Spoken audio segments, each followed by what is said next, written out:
Voice of محمد میں خوش آمدید، ایک چینل جو اسلام کے بارے میں علم اور تفہیم پھیلانے کے لیے وقف ہے۔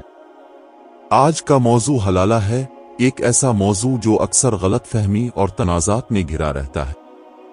ہم یہ واضح کرنے کی کوشش کریں گے کہ حلالہ کیا ہے، اس کا مقصد اور اسلام اس کے بارے میں کیا کہتا ہے۔ سب سے پہلے، حلالہ ایک ایسا عمل ہے جو ایک جوڑے کو طلاق کے بعد دوبارہ شادی کرنے کی اجازت دیتا ہے۔ حلالہ کا تصور قرآن میں بیان کیا گیا ہے، اور یہ ایک جوڑے کے لیے ایک حلال طریقہ ہے کہ وہ علیحدگی کے بعد دوبارہ ملاپ کرے۔ تاہم، یہ نوٹ کرنا ضروری ہے کہ حلالہ ایسا عمل نہیں ہے جس کی اسلام کی طرف سے حوصلہ افزائی یا سفارش کی گئی ہو۔ در حقیقت، اسلام جوڑوں کو اپنے مسائل سے نمٹنے اور طلاق سے یکسر بچنے کی ترغیب دیتا ہے۔ اگر کسی جوڑے میں طلاق ہو چکی ہے اور بیوی اپنے سابقہ شوہر سے دوبارہ شادی کرنا چاہتی ہے، تو اسے پہلے دوسرے مرد سے شادی کر کے طلاق دینی ہوگی۔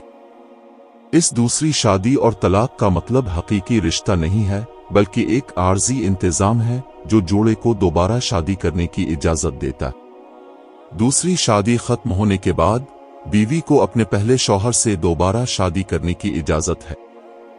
یہ نوٹ کرنا ضروری ہے کہ حلالہ کا مقصد طلاق کی ترغیب دینا یا جوڑے کے لیے دوبارہ شادی کرنا آسان بنانا نہیں ہے، بلکہ یہ ایک آخری حربہ ہے جو ایک جوڑے کو الگ ہونے کے بعد دوبارہ ملنے کی اجازت دیتا ہے۔ حلالہ کا عمل اسلامی قوانین اور ضوابط کے گرد گھومنے کا راستہ نہیں ہے۔ بدقسمتی سے دنیا کے کچھ حصوں میں حلالہ کا غلط استعمال اور زیادتی ہے۔ کچھ لوگوں نے حلالہ کو کاروبار یا کمزور خواتین کے استحصال کا ایک طریقہ بنا دیا ہے۔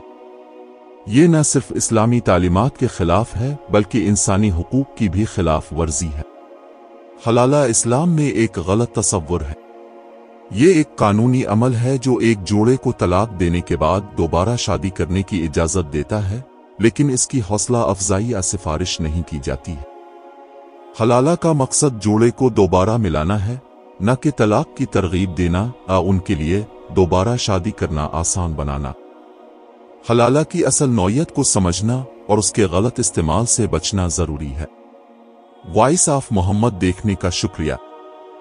براہ کرم اس ویڈیو کو لائک اور اپنے دوستوں اور اہل خانہ کے ساتھ شیئر کریں۔